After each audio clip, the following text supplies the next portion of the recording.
Syria में बशर अल असद की सरकार गिरते ही ईरान से लेकर पूरे मिडिल ईस्ट में हड़कंप मच गया है।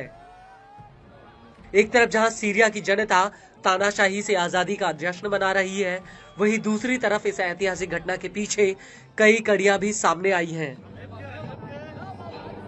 वो ये है कि ईरान के सुप्रीम लीडर अयातोल्ला खामनेई ने खुलकर कहा है कि सीरिया में जो कुछ हुआ उसके पीछे इजराइल और अमेरिका का हाथ है, और अब ईरान के बाद यमन के हूती ने भी इसको लेकर खुलकर मोर्चा खोल दिया है। हूती के नेता अब्दुल मलिक अल हूती का कहना है कि सीरिया में असद सरकार के पतन के पीछे इजराइल सीरिया की लड़ाई का फायदा उठाकर इलाके में अपने प्रभुत्व को बढ़ा रहा है। अब्दुल मलिक ने हाल ही में इजरायली पीएम नेतन्याहू के उस बयान का भी हवाला दिया जिसमें नेतन्याहू ने कहा था कि सीरिया की सरकार का गिरना इजराइल के लिए नई रणनीतिक रेखाओं को दोबारा खींचने का एक बड़ा मौका है।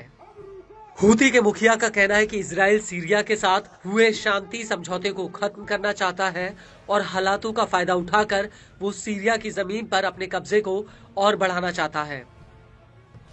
अल हूती के मुताबिक इजरायली दुश्मन सीरिया में हो रहे घटनाक्रम को न केवल सीरिया के भीतर बल्कि पूरे इलाके में वास्तविकताओं को थोपने के एक वास्तविक मौके के रूप में देखता है। इजराइल राष्ट्रों को छोटे और अधिक कमजोर धड़ों में बांटकर पूरे मिडिल ईस्ट को अस्थिर करने की कोशिश कर रहा है, जिससे वो पूरे इलाके पर अपना दबदबा बना सके। अब्दुल मलिक के मुताबिक अमेरिका इजराइल के हितों को आगे बढ़ाने के लिए सांप्रदायिक विभाजन का फायदा उठा रहा है और ये क्षेत्रीय एकता के लिए खतरनाक है।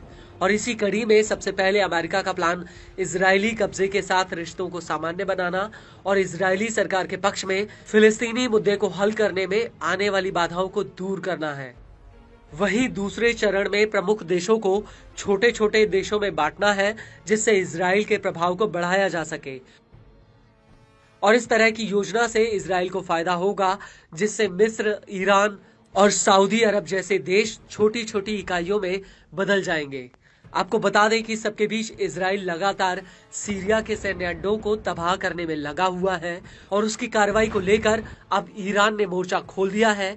ईरानी सेना ने एक बयान जारी करके इजराइल के इस हमले की न सिर्फ निंदा की है, बल्कि ये भी कहा है कि इजराइल जो कर रहा है उसके सामने अंतर्राष्ट्रीय बिरादरी का चुप रहना निंदनीय है।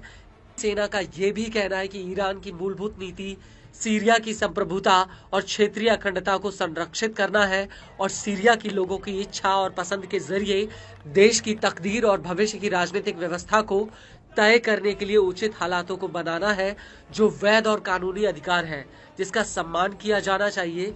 अंतर्राष्ट्रीय स्तर पर इसका सम्मान भी होना चाहिए।